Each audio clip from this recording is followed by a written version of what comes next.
And very good morning to you and welcome to Newsline, live from the Newsfirst studios right here in Dawson Road.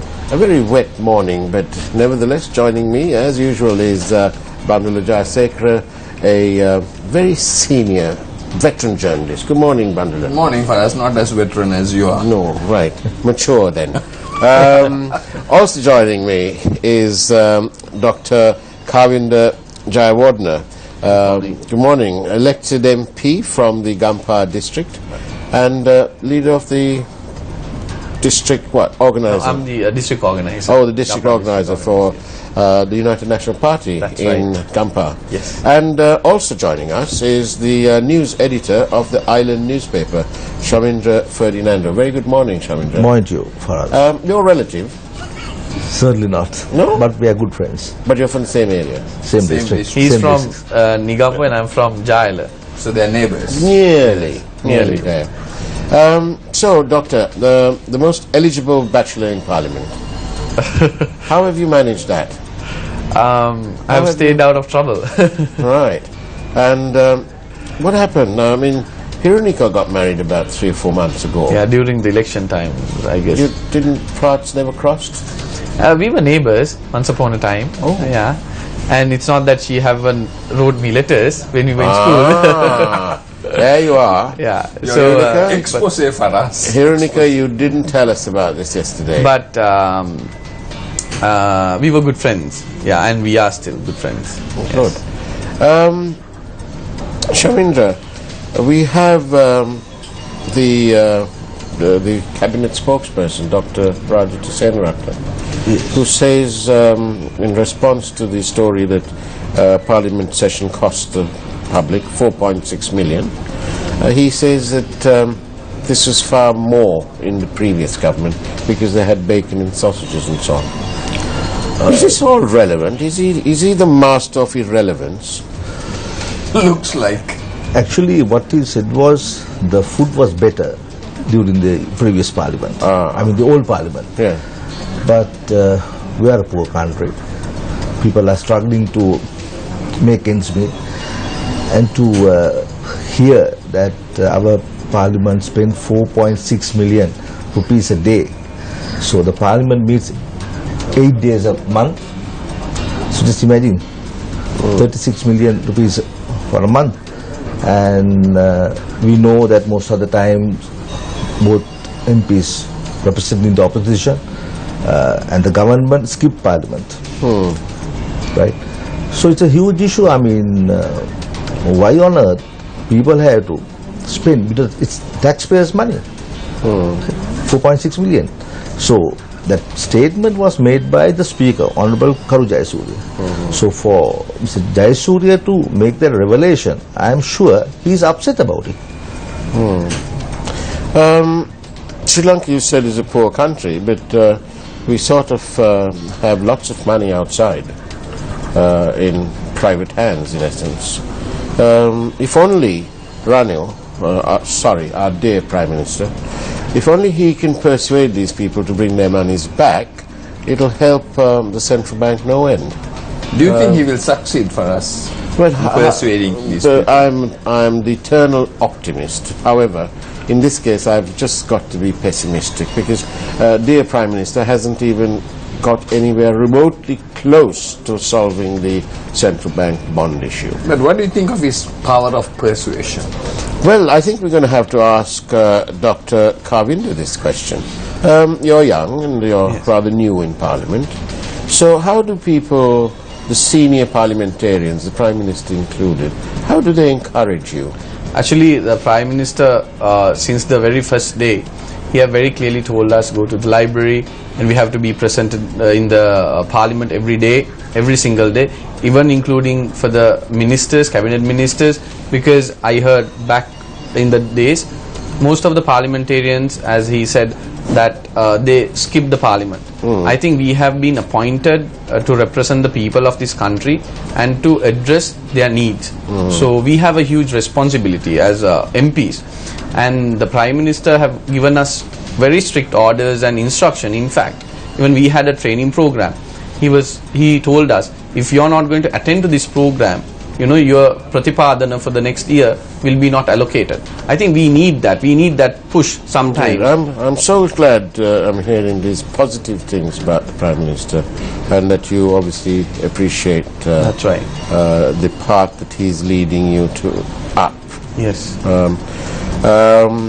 Shamindra, how important is it for the senior parliamentarians to share their real experiences with the next generation?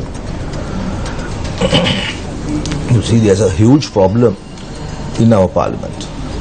So, after the election, Yeah. now today we realize Yeah. this Yahapalana government, the SLP and the UNP together. Now, Dr.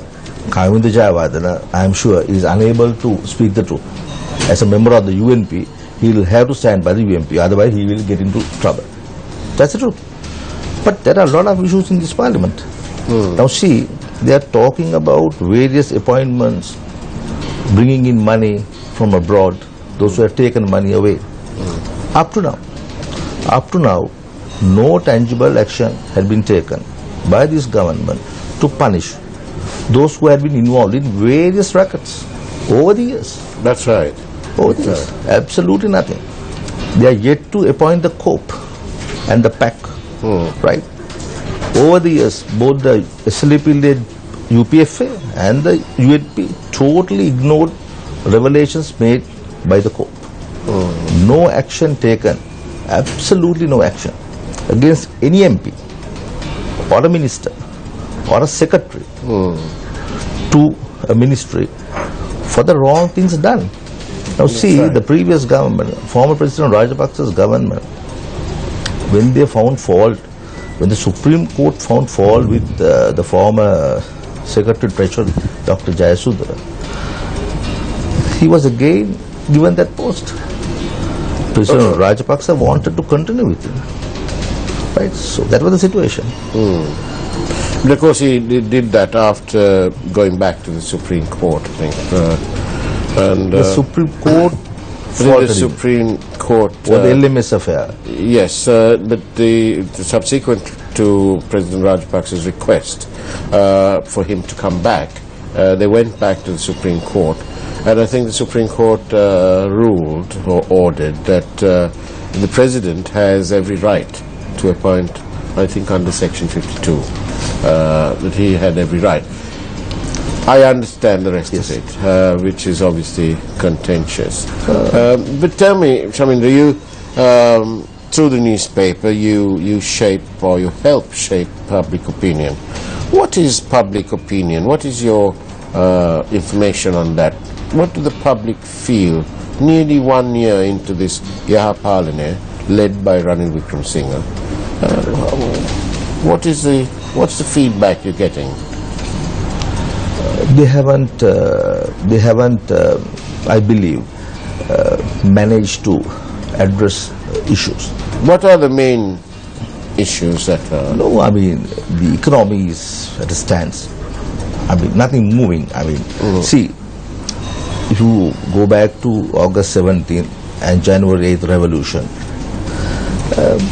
people were assured that overnight things will change. They talk about 1 million jobs in 5 years. Now almost 10 months gone. Almost. So I don't know whether they talked about 1 million jobs from January this year or August this year. But the issue is they have to address so many issues. Geneva is not the only thing. Geneva is it is not the only thing, because a lot of people feel that if you address Geneva issue, the economy will grow up, you know. But we have number of serious issues. I will tell you now, up to last week, up to, you know, that they have been telling that once this government came into power, they will bring in investment. But Shamindra, don't you think that the answer could be that things are so bad that it will take time to fix? I don't think so. No. I don't think so, because the previous government, of course, there were a number of issues. The primarily corruption, waste.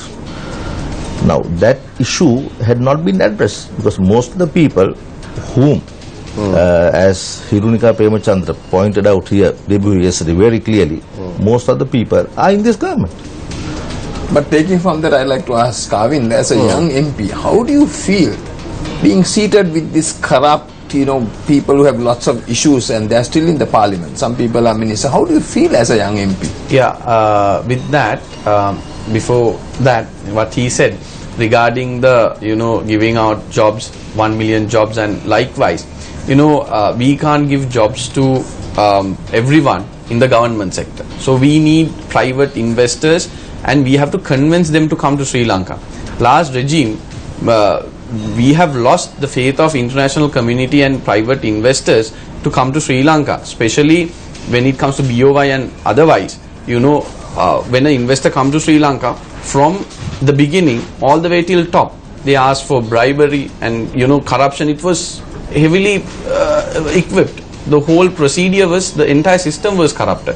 So now we are at the process to get the investors down. Now, like example, as the Honorable Prime Minister said, that we are bringing down Volkswagen company. So that brings technology, opportunities, jobs, likewise. So now IT parks are coming up with the megapolis. With all that, we will be able to pump in more opportunities to the people.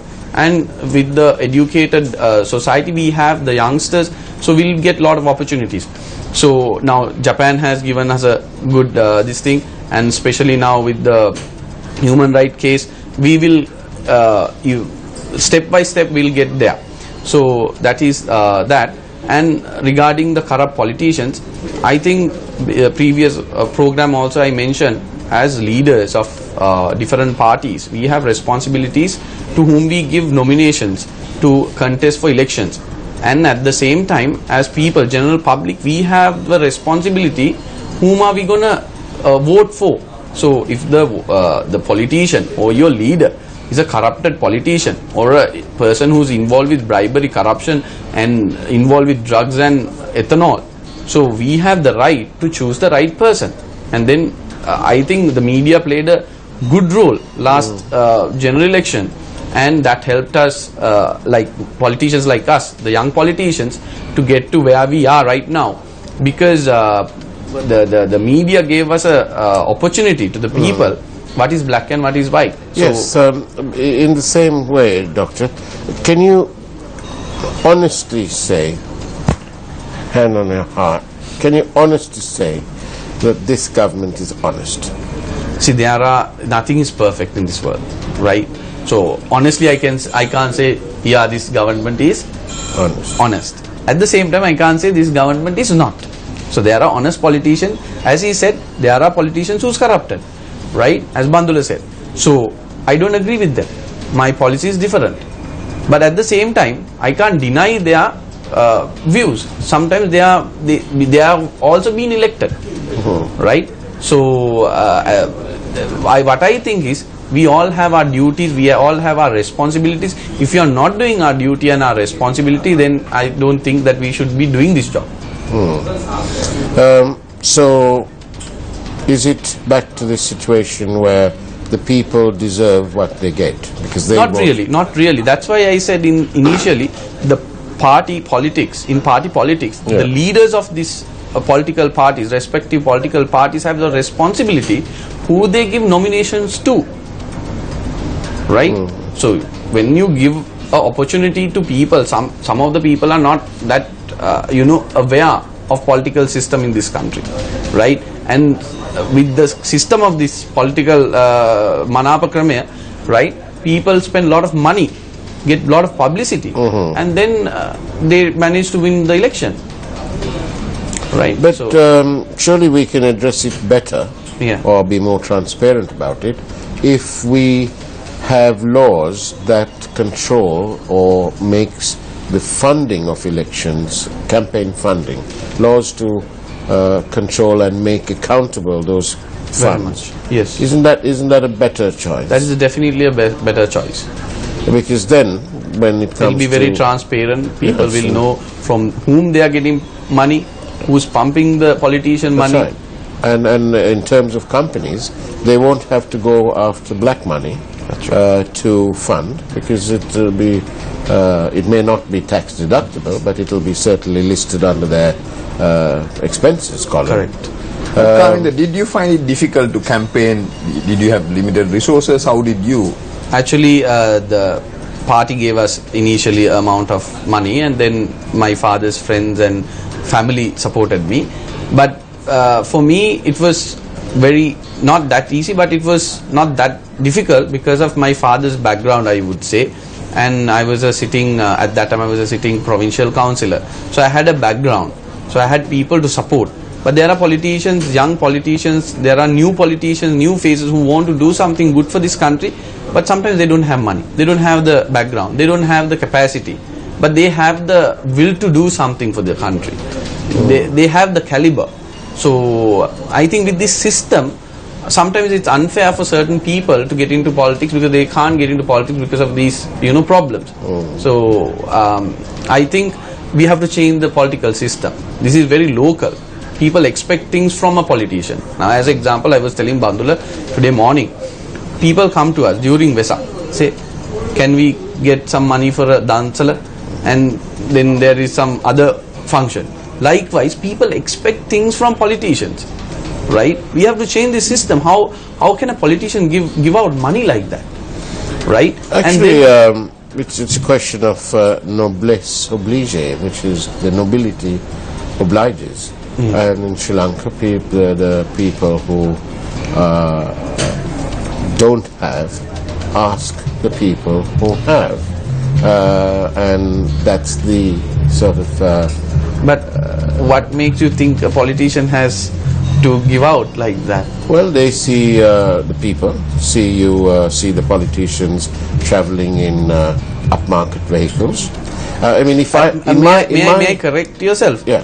As far as I know, Yeah. there are over 10 to 20 politicians in the parliament right now, young politicians, newly appointed, who have rented a vehicle.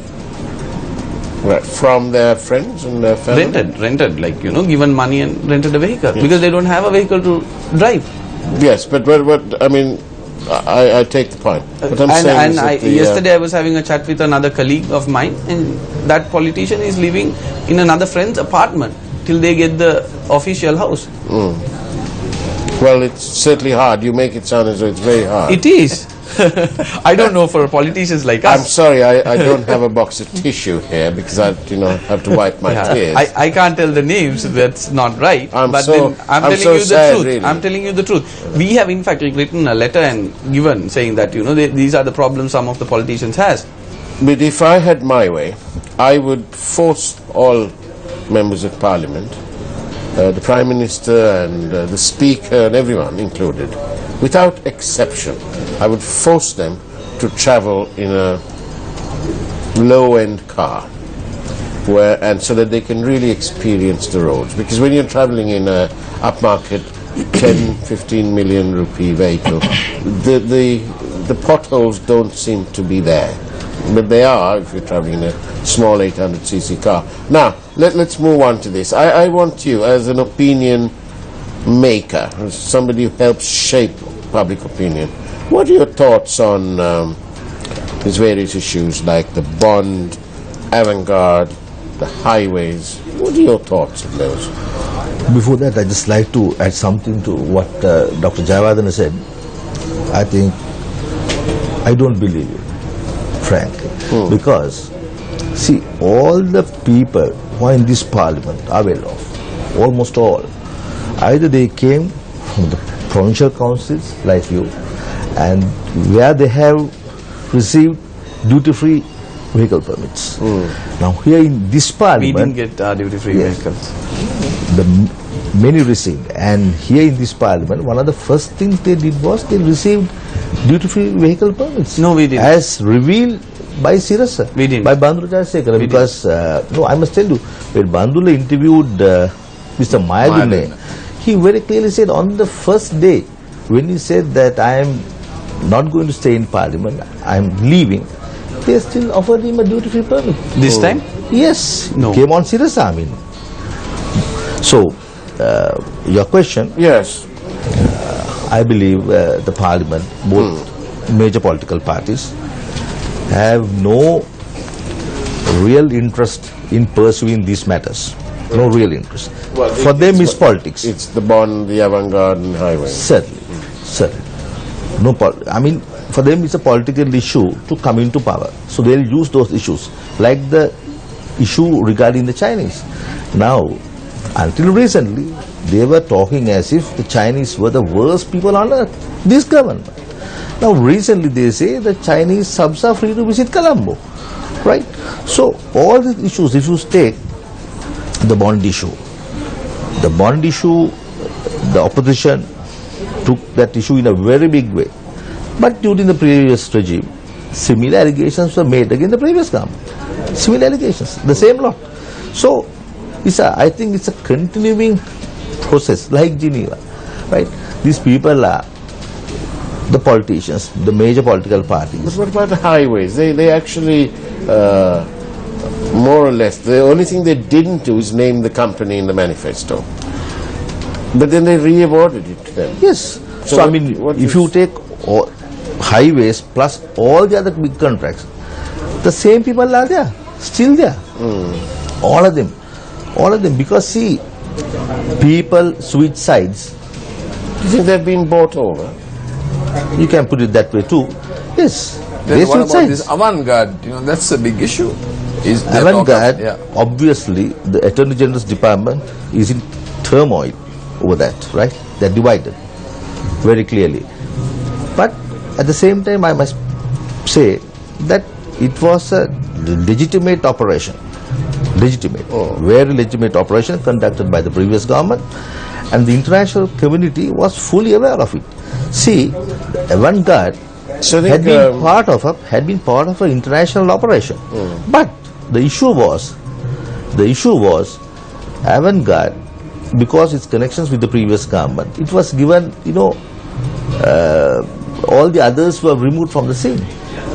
So only they were there. That was the issue, because... Are you trying to tell me that they enjoyed a very special flexible special status, very clearly, because there was a series of programs, Satana.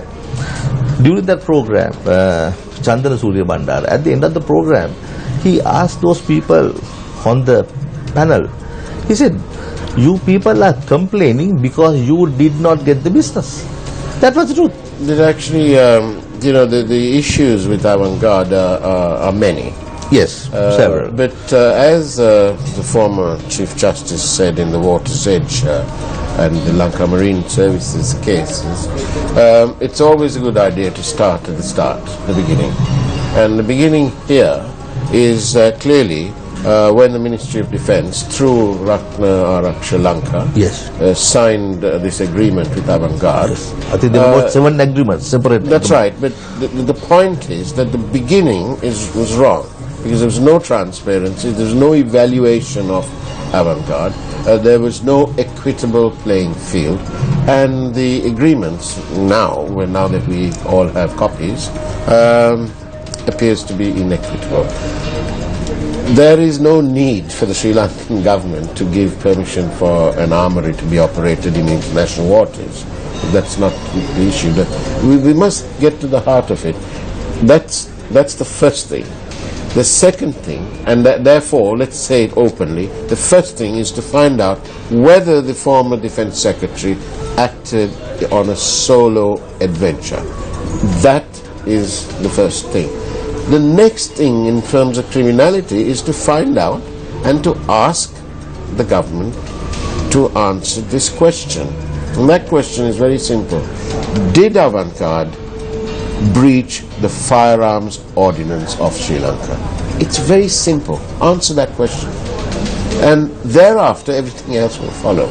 So, them operating in international waters and so on, and actually, if you want to really look at it, I can understand some parts of the AG's reluctance to prosecute, because unfortunately in Sri Lanka, and any maritime person will confirm this, there are only 3 agreements that have been ratified and passed by Sri Lanka's parliament, which means it is only those 3 agreements that can stand up in court in Sri Lanka. All these other conventions that we have signed has not been passed through Parliament, and therefore it doesn't take. There's no law. But that's why I say that we are missing the trees for the woods. We must first of all go to court and have a ruling on the actions of the Ministry of Defence when they entered into this agreement with Avantgarde. Was it ultra vires? Was it above the remit enjoyed by the Secretary of Defence at the time? Did the Cabinet give him permission to do that? There was no cabinet approval. There you are. We have had Navin Maybe not. Desai to say this. We've had everybody who's come here has said that as far as they can remember, when they were in Cabinet, there was no such thing. So That is what even Sushil Premjant on our program there said. you are. He was not even aware of it. There This is you what are. he said. You As know, a cabinet minister. so when the dear Prime Minister, as much as we have all this faith in him, when he says that there's going to be an investigation about money laundering, now this has happened to be linked with money laundering, the focus is being shifted away from the real issue. One, did the Defence Secretary in the previous regime act solo? Did he have the authority to enter into that agreement? And currently, did Avantgarde are they in breach of the firearms ordinance? I just want to ask you one question now. The former Defence Secretary, Gotabaya Rajapaksa, he was the Secretary to the Ministry. And the Ministers, that particular portfolio was held by President Mahinda Rajapaksa. Yes. So you mean to say that he authorized that operation without consulting the President? Well, and the we Sri must Lanka, hold the minister responsible. actually, the Sri Lankan Navy was fully involved in that operation. Yes. So now, all of a sudden, and I must tell you, it was on the internet, I mean, it's all over the Sri Lankan TV and the media about the operations conducted by Avantgarde and Rakna Arakshaka Lanka. So what was the UMP doing all these years? Because that operation started about 4 years back, right? So I think maybe that we should ask the UMP also, I mean, and the JVP and all these political parties, why on earth they waited so long until But I think most of them will say that there was a genuine and profound fear psychosis present in the country. You and I wouldn't probably be having this discussion on this network or on any forum publicly for fear of something called white vans. I don't think so. I mean, you're very open about it. You attacked the previous government very publicly.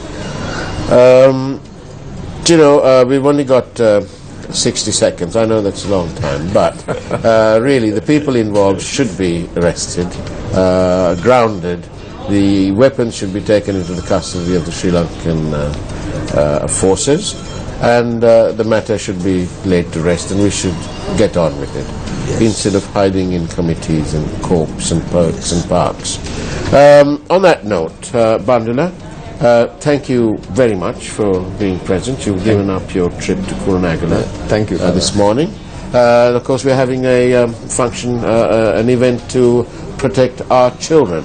Another Capital Maharaja initiative, of which we are very proud of. Do support us. Dr. Karvinder, thank you very much for your time. It's been a delightful pleasure having you here. We look forward to seeing you here again, which time we'll discuss your marital arrangement. And Shamindra, thank you so much for being on the show. Thank you for watching, and perhaps I could leave you with this thought. The hardest test in life is the patience to wait for the right moment. On that note, on this wet morning, I shall wish you a good day. Take care.